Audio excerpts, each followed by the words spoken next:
Hello, sir, and thank you for coming here. Now, what exactly is your problem? I don't know exactly. I've just been a bit depressed. Alright then, let's just do some simple tests to try to diagnose you, alright? Sure. Great. Now let's begin with a simple Rorschach test. Now I am going to show you some ink blots, and I would like you to simply tell me what they remind you of, okay? Bring it.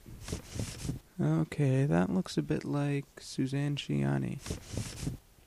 No, that also looks like Suzanne Ciani. Again, Suzanne Ciani. I feel really weird about this, but Suzanne Ciani again. Definitely Suzanne Ciani. Very good, my boy. Now let's do some word associations. I will name a word, and I would like you to name the first thing that comes to mind when I say it. Capiche? Let's do this. Family. Iguanodon. Guilt. Tyrannosaurus Rex. Friendship. Stegosaurus. Dead. Velociraptor. System. Pachycephalosaurus. Suzanne Ciani. Triceratops. All right, excellent. Now let me just analyze the results here, and yes. Okay, now by the results of this test, it seems you draw webcomics, and although the medium of pen and paper is your best, you feel it is insufficient for the expression of some of your ideas. That's right. Well, in that case, I suggest that you record an audio file which corresponds to your webcomic. Not a podcast or anything else that would push you to produce one regularly. Just record one whenever you want. Perhaps you will only want to record one ever, and that would be perfectly fine.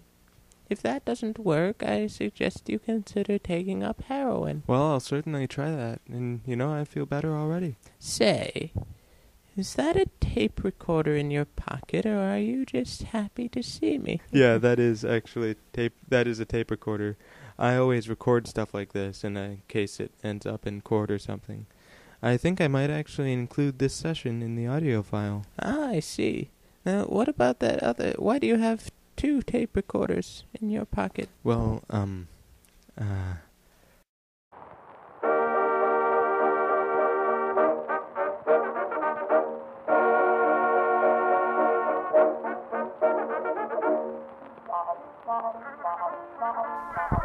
Good day, friends.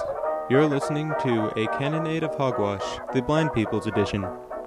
I'm your host and web cartoonist, and this is episode 1. Do not listen to this episode if you are offended by Twilight fanfiction or cooking shows. If you are offended by funny comedy, you should be okay.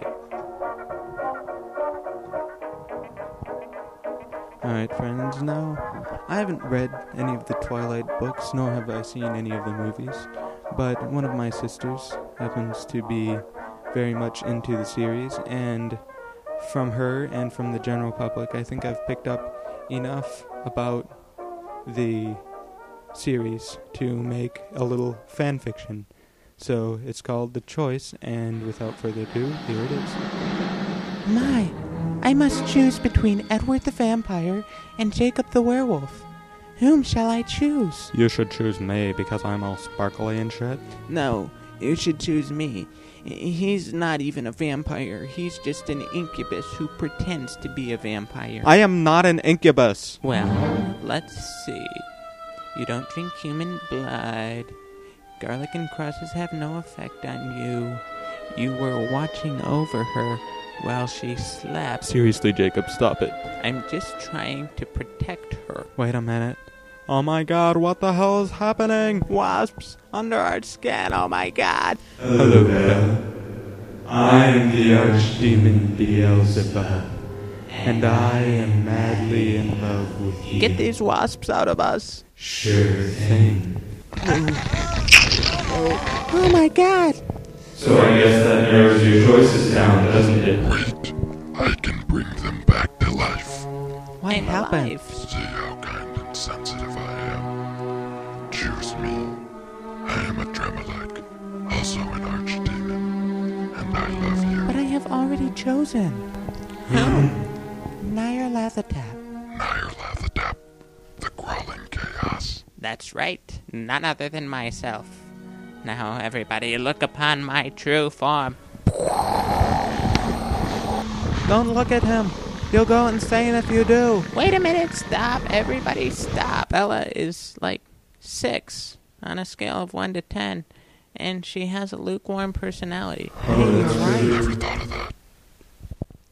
Next, we have a cooking show, which is one of my personal favorites. It's from the Food Network, and the host of this show you may recognize from the webcomic. So without further ado, here it is. Hello everybody, and welcome to the kitchen of the French snake. For today's recipe, we will need some eyes and some baguette. Most regular everyday citizens will have a few of each. Do not be afraid to take them without asking. Now here we have a baguette and about 2 liters of eyes. First, puree the eyes in a blender, comme ça. I prefer mine this way, but you can also simply chop them up in a food processor. If there are any eyes left over, you can put them in a little bag for a snack on the road, or gobble them up on the spot, which is what I like to do. Now, while the eyes are in the blender, let us come over to the baguette and slit it lengthwise. It is important to do this lengthwise, because otherwise you will not have enough room for all the eyes. Now it seems the eyes are done. We simply pour the eyes into the slit in the baguette. This is a great snack for parties and the like. Cleanup is very easy. All you have to do is eat the eyes of everyone in the kitchen and tell them that you have cleaned up. Well, that is all for today. Tune in next week when we will make eyes and baguette sandwiches. Miam miam. And remember, liberté, égalité, fraternité, vive la France!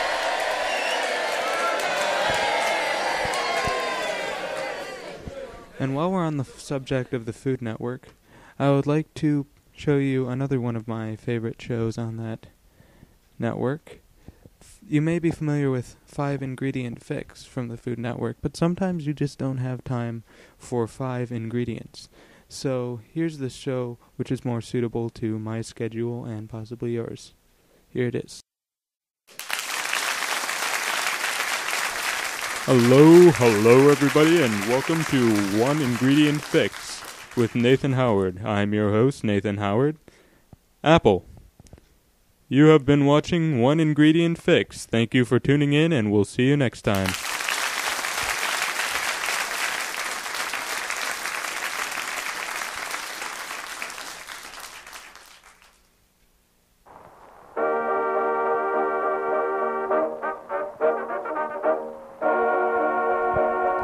This has been episode 1 of A Cannonade of Hogwash, the Blind People's Edition.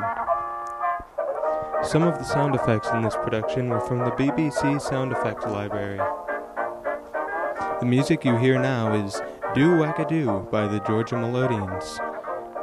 The music in the Twilight fanfiction skit was Shostakovich's First Symphony, as played by the Cleveland Orchestra.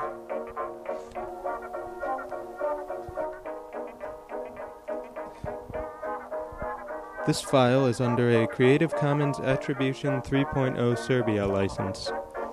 This means that you are free to share or remix the work, but you must attribute the work in the manner specified by the author or licensor, that's me, but not in any way that suggests they endorse you or your use of the work. Let's see, the manner specified by me, that would be, you must attribute it naked with a Cannonade of Hogwash on your thigh in sequins. That's right. And if you do that, you know what? I will endorse you or your use of the work. If you don't do that, the Black Hand will fuck you up. This is a Serbian license. That condition can also be waived if you get permission from me. Just email beerceisn'tdead@hotmail.com. That's B as in Brontosaurus, IERCEISNTDEAD cannonade@hotmail.com. And feel free to send whatever else you like to that email address. The website for A Cannonade of Hogwash is at bit.ly/cohcomic. That's bit.ly/cohcomic. Or bit.ly/Cannonade of Hogwash, whichever you prefer. If you've somehow come across this file without having first familiarized yourself with the webcomic, then do that at the website I just mentioned. Well, I'm out. Have a magical day.